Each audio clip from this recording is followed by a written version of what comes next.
and he's like, I don't want you going all day tomorrow without eating. And I'm like, I ate.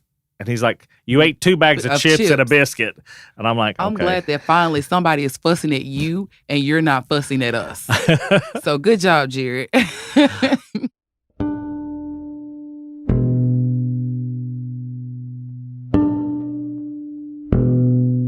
Welcome to The Cauldron, a podcast hosted by Ed Bolden Greer, the creator of Ravensvale.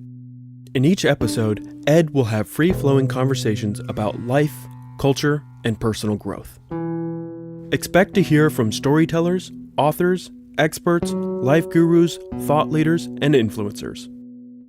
The Cauldron is a place where concoctions of a lot of ideas are brewed down to potions that are sometimes important and useful, sometimes eccentric and bizarre, but always just what you need. The Cauldron podcast may contain explicit language and thematic elements not suitable for all audiences. Listener discretion is advised. In today's episode, we're exploring the darkest corners of the upcoming horror movie scene for 2025. With our Cauldron bubbling over with sinister delight, we bring you an exclusive sneak peek at the horror films being released in 2025 that will send shivers down your spine. Whether you're a seasoned horror aficionado or just looking for your next thrill, this episode will keep you at the edge of your seat. So, grab your popcorn and let's get going.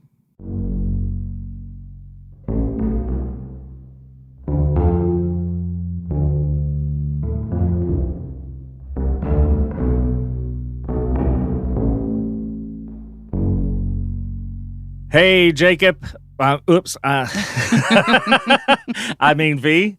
How's it going, man? Hey, guys. Well, that didn't sound anything like him. Can you squeak a little bit more? Hey, guys. Yeah, there you go. Okay, family, you guys might have, y'all might be in trouble today. Veronica Williams, Miss V, is filling in for our vacationing Frady cat today.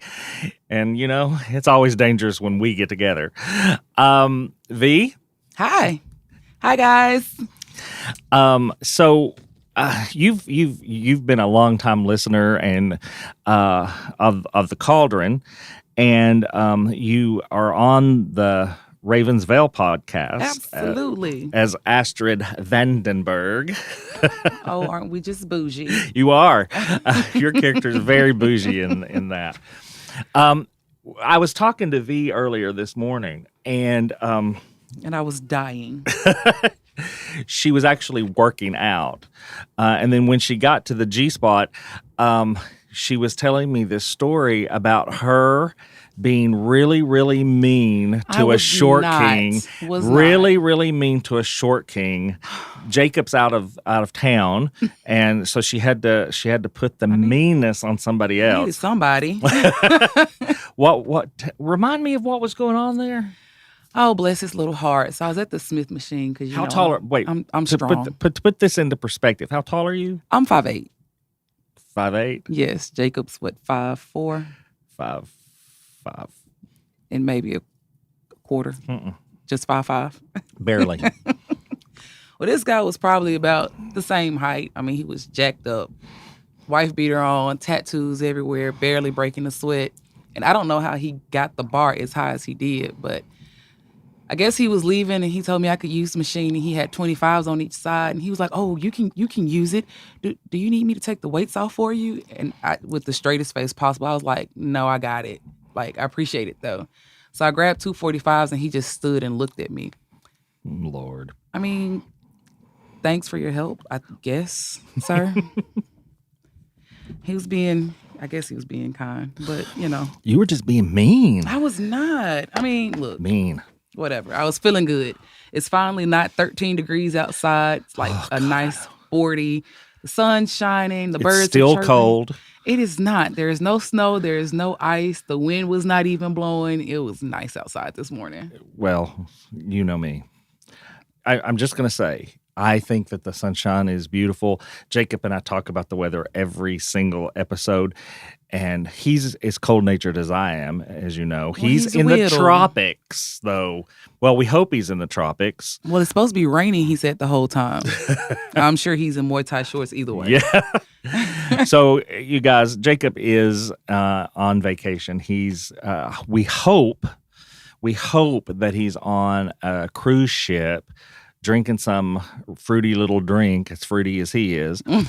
And in a robe, a silk one. Yeah, well, we're not going to go into that. But, you know, the vacation started out pretty rough because the airlines moved the time of the flight up, and then they got to the airport, and there was a delay, and they had to call in an engineer for the plane. What we're hoping is that he's not stuck in like Orlando or Atlanta sleeping in the airport again. We hope that his brother Zach actually got a hotel room. There was no evidence that they had a hotel room for the night before the cruise. Well, I mean, you know, Jacob he's a big, strong man. He probably just put the plane on his back and, you know, kicked his legs really hard and got him there. Oh, Lord. Maybe.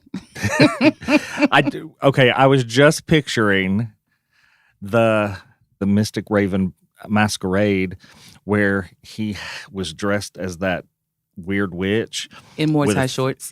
Well, yeah, but in fishnet stockings. Yeah. And he stripped it all off without realizing that he was practically nude to take a cooler. Yeah, thank you for that, by the way. V was our bartender. She mixes drinks really strong. Oh, my God. They're good, though. That's all that matters. Really good. Really good. Anyway, I just don't know what people thought when they saw that silhouette of him on the mountain. I'm sure they were just as confused as we were. Yeah. Well, in other news, sad day. So yesterday, February the 24th, we lost Roberta Flack. I know. Music legend. I was so sad. I'm just going to say this. Her song Killing Me Softly, I know it's probably one of her most popular songs, but that song for a long time when I was in Lincoln Singers and touring with Lincoln Singers, I tried my best to get my solo to be. Well, maybe we can get that solo on here one day. I'm interested. Just remember, I hear you singing all the time. I could record that. Why would you do that? Because you have a beautiful voice. I can beautiful hold a note voice in a bucket with a lid on it, frozen. So before we move on, we've pulled out the little game that we got, the dumb questions to ask your friends. I'm going to pull one out right now. Oh, no, that's a write your own. I'm pulling one out right now. So we'll just use first names, okay? Of all the people we know. Okay. Which person is most likely to pee in the pool? Definitely Jacob. Definitely Jacob. I'll give him about an hour in after a pregame, and he'll be like, I don't even know what happened. Let's see. Which person of the people that we know will make the sweetest old person? Amaris. I don't know about that. Well, no, she may get cantankerous, as my grandmother would say. She's not that sweet now. She is sweet. She is You not. leave her alone. No. She's not sweet. She's cute, but she's not sweet. She's cute and sweet. And I think if I'm going to rephrase, I'm just going to say Presley. Yeah. Presley's going to be it. He will be. Petra. The sweetest thing. Mm-hmm. Okay. I got another one. This one's about famous people. Oh, God. If you could have a life-size cardboard cutout of a famous person in your house, who would you choose? Well, in lieu of horror movies, I'd say Michael B. Jordan because that thing is sexy. Sexy as can be. I'm going to go. Let's see. Name an object that you've regifted and why. I want to know why you got rid of it. Okay. So this is years ago. I have this bad habit of just if I want or need something, I just go get it, right? And so like in July, people had asked me what I wanted for Christmas. People start that early buying Christmas gifts. And I had said that I wanted this canister set, okay? And it was a stainless canister set and had like the clear lids and things on it. And didn't think anything more about it because people asked you about gifts all the time, and then they'd get whatever they want you to get you. And by that time, maybe I wanted something else, And so it was this canister set for the kitchen, flour, cornmeal, coffee, tea, that kind of thing, right? Oh, I was cooking a lot more back then, and things like that were very handy, right? And so I didn't really have anything. I was putting stuff in the cabinets in like plastic containers. Ziploc bags. Yeah. Yeah. Hold the bag down. Yep. And so I was at a local retail store, and I saw the one I wanted, and so I got it. I didn't think a thing about having told somebody about it, right? And so at Christmas time, I got it. Okay, The same one? the same one. Oh, good. So they didn't even know that you they would given it never away. know. And so I didn't just give this gift, but I regifted that to my mom. Oh.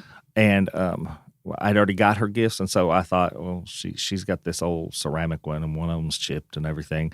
And come to find out, she didn't use the one I got her. She regifted that to somebody else in the family because the one she had been my grandmother's, and she didn't want to get rid of that. Yeah, and so, the crack always makes the stuff taste better. Yeah, I know. Years of seasoning. Yeah. Well, I love that game. I love this game. In good news, Danny DeVito did not pass away like you all tried to convince me yesterday he did. Fake news. They had me convinced for maybe about 10 seconds. Lord, social media. Twitter X didn't say it, so it wasn't true. Wasn't true. It wasn't on TMZ. But, in good news, hey, Jacob, if you're listening, there's still somebody out there that you're taller than. Danny DeVito is 4'10". 4'10". Officially, 4 foot 10 inches. Jacob, they give you about 5'5". 7 inches? 7 inches is a lot sometimes. Depending on how big your belly is. I told you guys. I'm in trouble. So we're supposed to be talking about horror movies today, and I don't know how much we're going to get into horror movies. I have a list of horror movies I think that we should talk about. Let's get into it. If I'm doing my hair or like cleaning the house, I'll watch stuff. But first of all, my attention span is too short for movies some days. But then horror movies, I'm a true crime fan, which is just as scary. So let's see what I've actually seen before. Just like Grandma only shares her biscuit recipe with the closest kin, every family has secrets. At Ravensville, our survival depends on protecting our own. Whether you're born into the family or we claim you as kin, your role is vital. Visit www.ravensville.com. Find the social media tab and connect with us by following us across all platforms. Join our magical family and never miss an episode. Okay, so this isn't a true crime type list, just so you're aware. So the first movie on my list, and there's a lot of horror movies coming out in 2025, and so I had to really find out which ones were kind of the top ones for me. Okay, right? I knew you were a horror fan, but not like me. Right. Okay. I'm not staying up all night watching movies. Right. So I put together this list, and the first one is a franchise movie, and it's 28 years later. The 28 days and weeks later. Yep. Okay. It's from director Danny Broyle. It has not had a release date officially announced, but it will be released in 2025.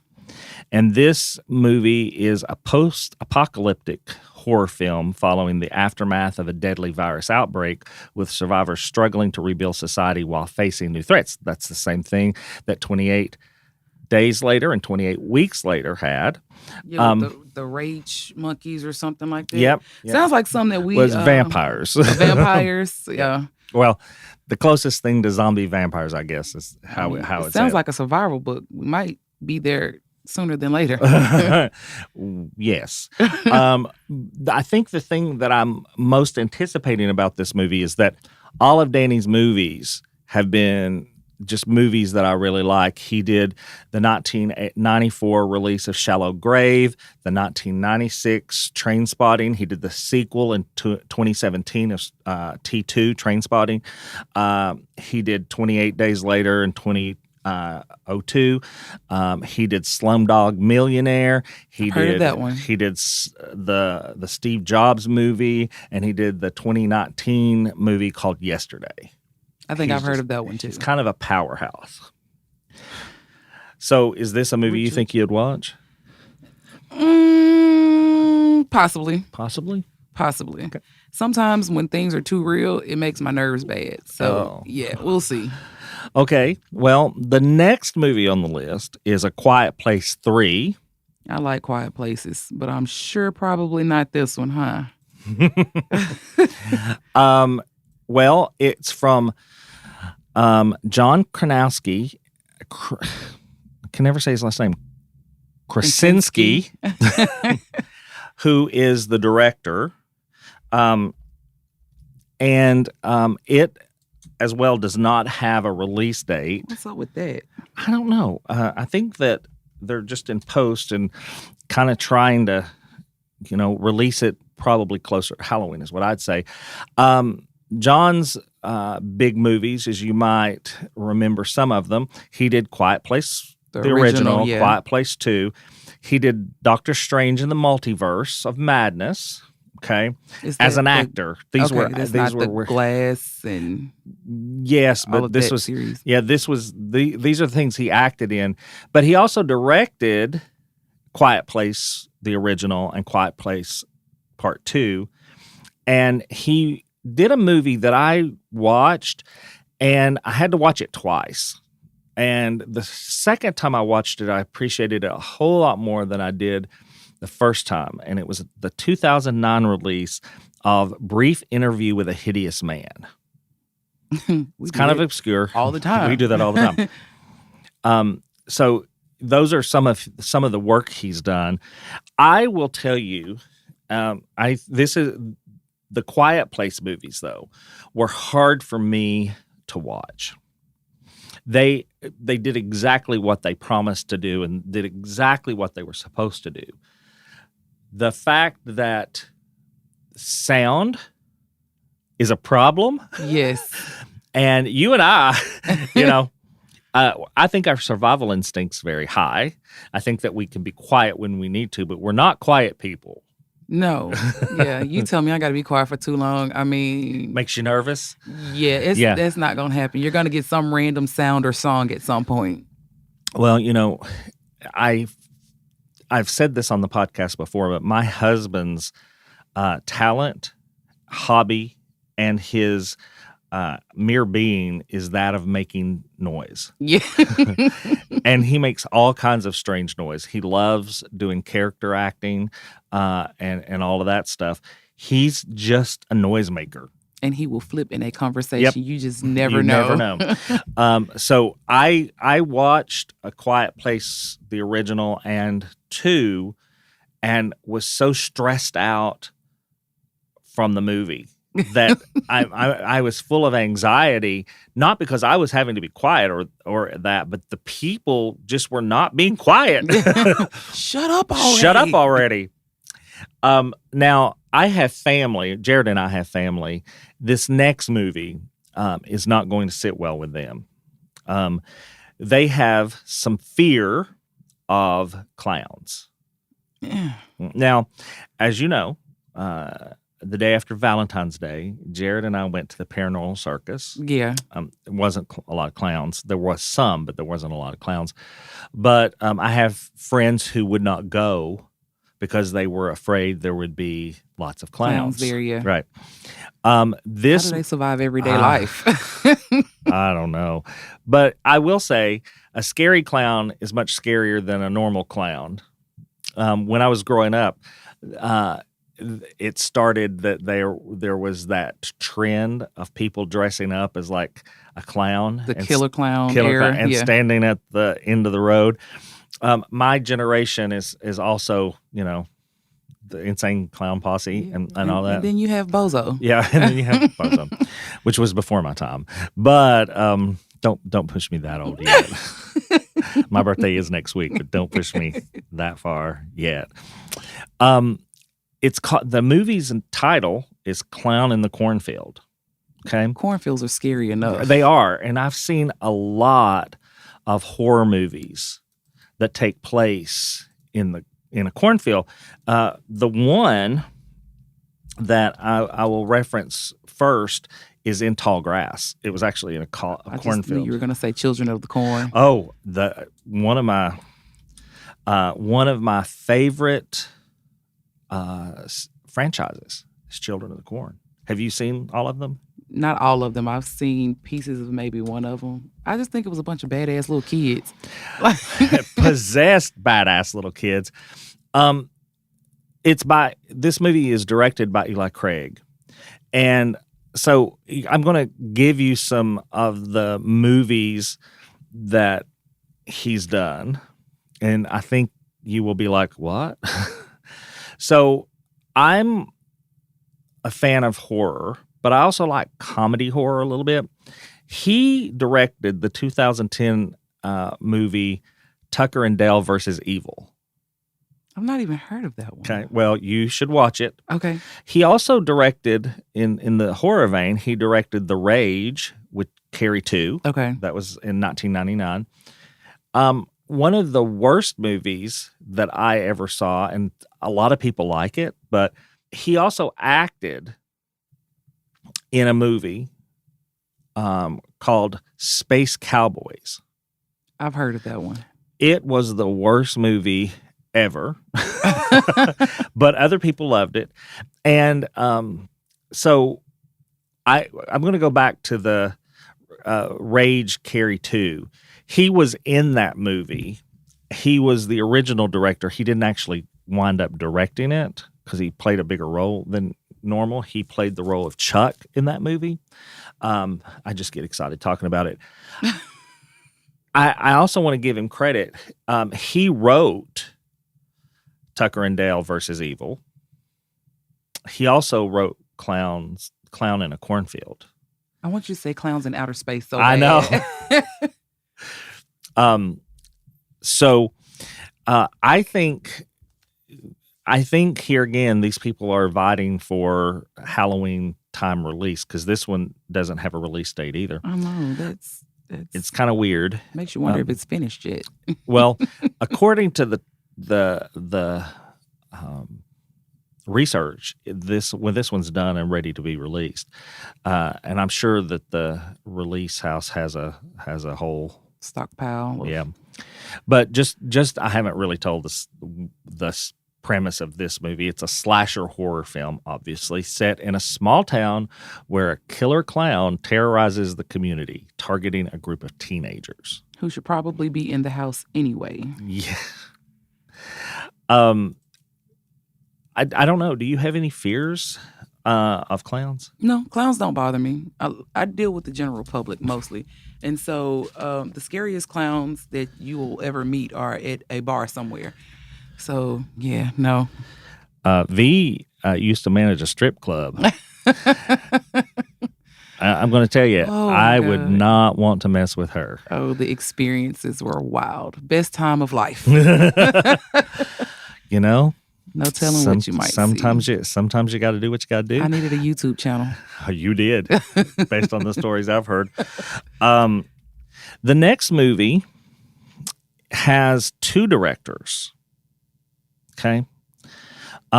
and I think this is one of your favorite franchises, if I'm not mistaken. All right. Final Destination Bloodlines. Oh, yeah. I don't know about the bloodlines, but let me tell you something. I won't drive behind a lumber truck till this day. I get you.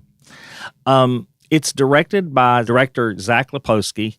There's a V in there. I just can't get the V to sound. And Adam Stein. Okay.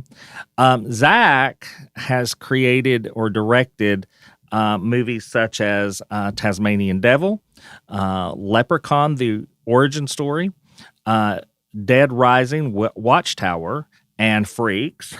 Adam, not as well known, was the co-director of Freaks. He directed the live-action adaptation of Kim Possible.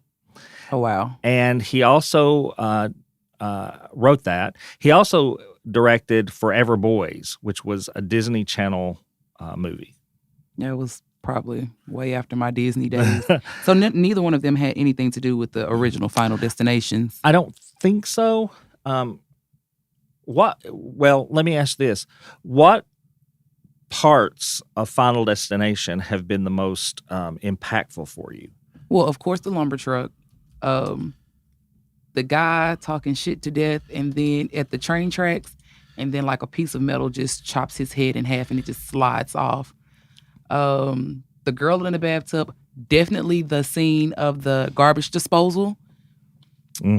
And when that boy was at the dentist and they had the birds flying, the little carousel type thing over his face, the birds start hitting the window and nobody was paying attention to him, and it fell in his mouth and he choked or aspirated. Yeah. Yeah, I think those are the scenes that get most people. Yeah.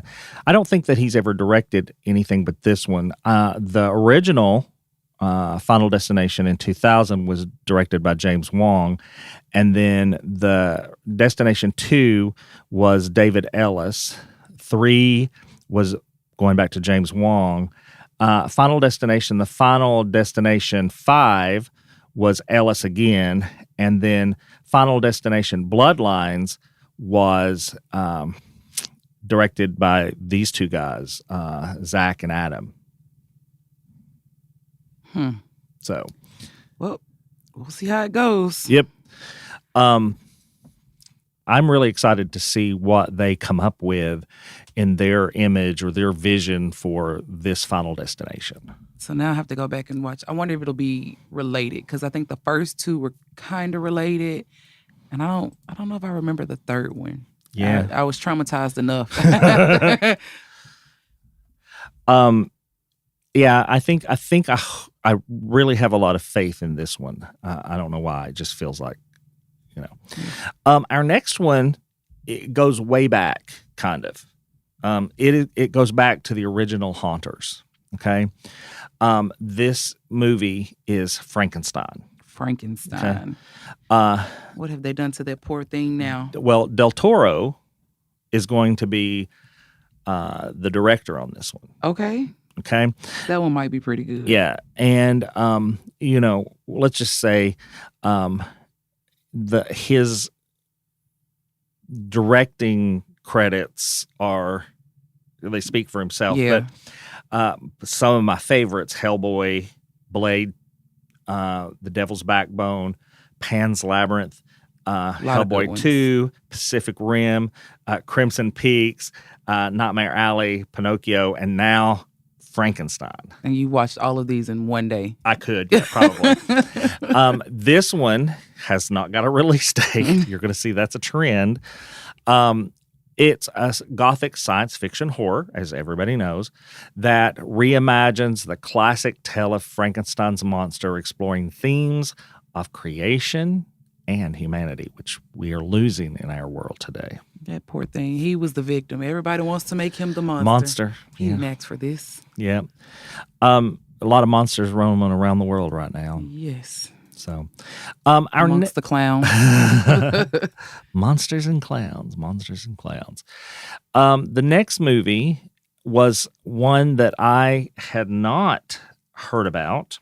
Not only had I not heard about it, but I had not heard about this director. Hi, my name is Alex McKinnon, and you're listening to the Ravensvale Cauldron Podcast. Our next movie on the list is Heart Eyes by Josh Rubin. Okay. Now, I'm going to be honest. I didn't know a whole lot about Josh Rubin, and I looked up some things about him. He did a sci-fi horror movie that has not been released yet called Green Bank. Okay. He's also did a 2021 movie. It was a horror comedy, which is kind of his shtick, I think, called Werewolves Within. I've heard of that one. Okay. And he also did one called Scare Me that premiered at Sundance. Okay. Werewolf Within premiered at the Tribeca Film Festival. But he's also been responsible for directing some TV things that I think that you will know. The 2024 Die Hard. Oh, yeah. Yeah. And Adam Ruins Everything. I don't know if I've heard of that one. It's a sketch TV series, and but when we were talking about this earlier, you looked up some stuff about Heart's Eye, and there's somebody in it that you kind of have the hots for. Oh yeah, he's pretty. Apparently, his name is Mason Gooding. I don't think that I've ever seen him before, but the boy has $1 million smile. $1 million smile. And Josh is not too bad looking himself. I'm assuming you're going to watch this movie. Yeah, we'll watch it. Okay. The next movie on our list is called Hell House LLC Lineage. That's also a spinoff of, I think Hell House was an older movie. I don't remember when it came out.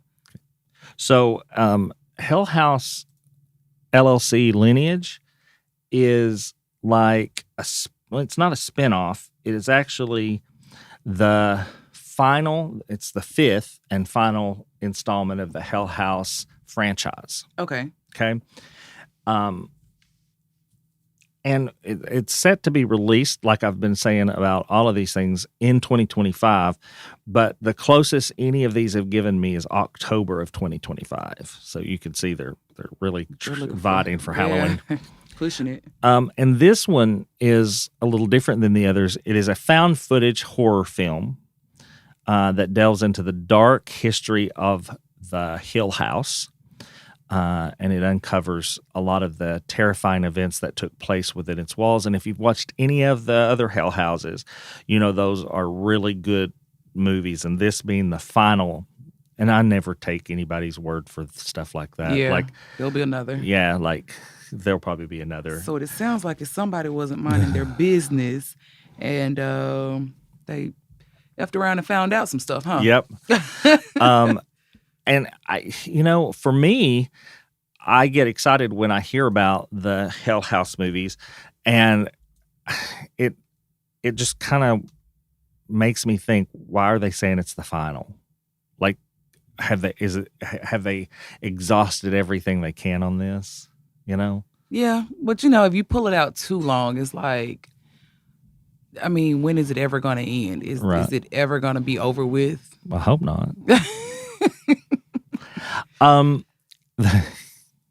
We could just talk about that one all day. The next one has a really weird kind of title. It's just called Him. Okay, I don't know that that's weird. I'm just saying it's weird. Justin Tipping, Tipping, Tipping, is the director of this movie. He has directed films like Kicks, Flatbush Misdemeanor, Joe versus Carol, Black Monday, and Dear White People. Okay? This movie follows a very typical trope. A horror film that follows a group of friends who encounter a malevolent entity while on a road trip, leading to a series of horrifying events. How many movies have been made about that? Jeepers Creepers. Jeepers Creepers. I don't know. Yeah. Jordan Peele he's one of the producers, so it might. I know. Might have a little twist to it. Might have. He is quickly becoming one of my most favorite horror creators. And that says a lot coming from a connoisseur of horror like you. Yeah, Jordan Peele's got it going on. I look forward to this movie. This is one of those movies that if it comes out at the right time, we'll include in our annual horror movie party thing that we throw. Well, it better be good. It better be good. Jordan Peele's pretty good. He is, yeah. The movie Presence, Presence, Presence. Okay. I'm having a little pronunciation problem today. I bit the inside of my cheek last night very hard, and it's sore. Was the food that good? You know what? I got fussed. I'm going to talk about food for a moment. So I had a biscuit yesterday morning. American cheese? Yes. And then for lunch, as you know, we were having salad days, but I was trying to conduct the meeting. So I had a bag of jalapeno chips. Jalapeno always. And then I didn't eat anything else that day until about 6 o'clock that evening. I got another bag of jalapeno chips out of the staff lounge. You got fussed at? Well, here's the thing. I just get into these rhythms where food's not that important. That's the nurse in you. Yeah. And so I wound up, I had a massage scheduled last night, kind of late, left the clinic and went home. And when I got home, I realized, wow, I should probably eat something. Yeah. And Jared was very adamant that because he said, what are you and V going to do for lunch today? And I'm like, I don't know. We haven't talked about that. He's like, get me in trouble. Well, he knows that Jacob takes care of lunch. I'm like, I'm sure she'll take care of it, because I'll just say, what do you want? And he's like, I don't want you going all day tomorrow without eating. And I'm like, I ate. And he's like, you ate 2 bags of chips and a biscuit. And I'm like, okay. I'm glad that finally somebody is fussing at you and you're not fussing at us. So good job, Jared. This movie, Presence, is by director Steven Soderbergh. Here is another out-of-the-way movie. It was released January 24th, 2025. I didn't know anything about it until I was doing my research on what movies were being released in 2025. I had no idea about this movie, right? Nor did I know very much in the way of this person's name, of the director's name. But the fact that it's already been released, Steven Soderbergh has done a lot of movies. He hasn't done anything really horror related. The closest thing would be Contagion that happened in 2011. I remember that movie. Okay. It got really popular during COVID. Yeah. He did some movies that I wouldn't, probably, I know some of them. They're not horror though. He directed Sex, Lies, and Videotapes that came out in 1989. It's a very good movie.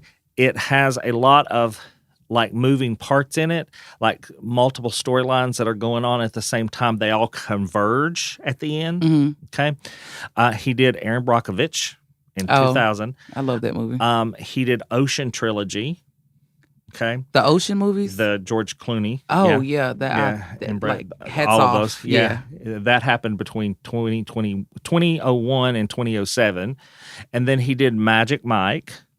Okay. Now, look at this. I can relate didn't know this person's name. You just knew all his movies. I just knew the movies, and that's, I pay attention to horror movies. I don't really pay attention to other movies I watch, which I probably should. Wahlberg was shirtless. What do you mean? Anyway, it's supposed to be a dramatic horror film that follows a family that moves to a new suburban house and grows increasingly uncertain that they're not alone. See, I don't understand these movies because you have one time for a false move, and I'm like, guys, let's go to the store, and how about we never come back? I'm not. This is your house. It's just like a spider. Well, spider, it's your house now. You can have it. Yeah. The thing I'm anticipating and going to try to watch it this weekend.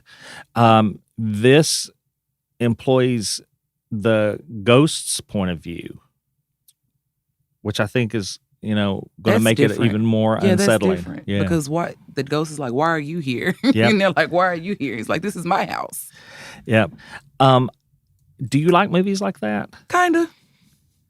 It's always interesting because, the ghosts are always the villains, but they never go into why the ghost or that entity is or how they became what they are. It just shows the mortal's point of view. Yeah. I'll let you know. I'll let you know what I think about it. I'll come back and tell the family all about it too. All right. Because we're depending on you. I'm gonna watch it this weekend. The last one on our list. I'm going to tell you, when I was talking to you about it, I said it wrong. I said Steamboat, and the name of the movie is Screamboat. Stephen Lamorty is the director. It came out in January as well, not to a lot of fanfare. Okay. It's a horror comedy, and I love horror comedies. It takes place on a haunted steamboat. I mean, that's about right. Yeah. Where the passengers survive a series of supernatural events and confront their deepest fears. Well, I looked him up too, and he's known for like 3 movies. Okay. The Mean One, never heard which of it. is a parody horror film based on The Grinch. Okay. Okay. That was a 2022. He did another one in 2022, the zombie noir movie. No, I don't think I've heard of that one either. It was Bury Me Twice. Bury Me Twice. Uh-huh. No. And now he's done Screamboat. So all right, Steven, this better be good. He's done a lot of work with a lot of people, but these are the only credits that I found that he's done. I will say this: he has quite a bit of fame for doing music videos. Okay. So when music videos were actually music videos, or like the new music videos? No, like the Michael Jackson videos and stuff. MTV days. So V, out of all of these movies, which ones are you going to watch with me? So it depends. Are you going to cook? Like, we need snacks, and I want you to make them. I don't cook very much anymore. Okay, so what about the bean dip thing that I've been trying to get you to make since last year? Yeah, I can do that. Okay. But I could order pizza. No, I want you cooking. So, thank you guys for joining us for this episode of the Cauldron Podcast.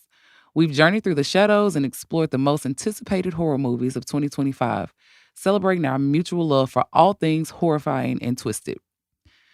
We would love to hear from you. Head over to our Facebook page at /Ravensville, that's VAIL, and tell us what your favorite horror movie of all time is. We have the post pin at the top of our page, so it's easy for you to find. Now, family, you adults have a few chores to do.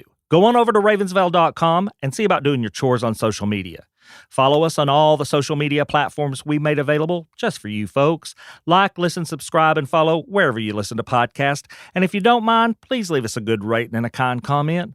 You can find the Ravensville Cauldron Podcast on your favorite podcast platform. Just search for Ravensville Cauldron Podcast and hit the follow button so you can stay up to date with the latest episodes.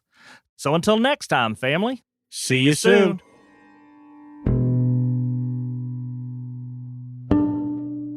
The Ravensville Cauldron is a production of Small Raven Media.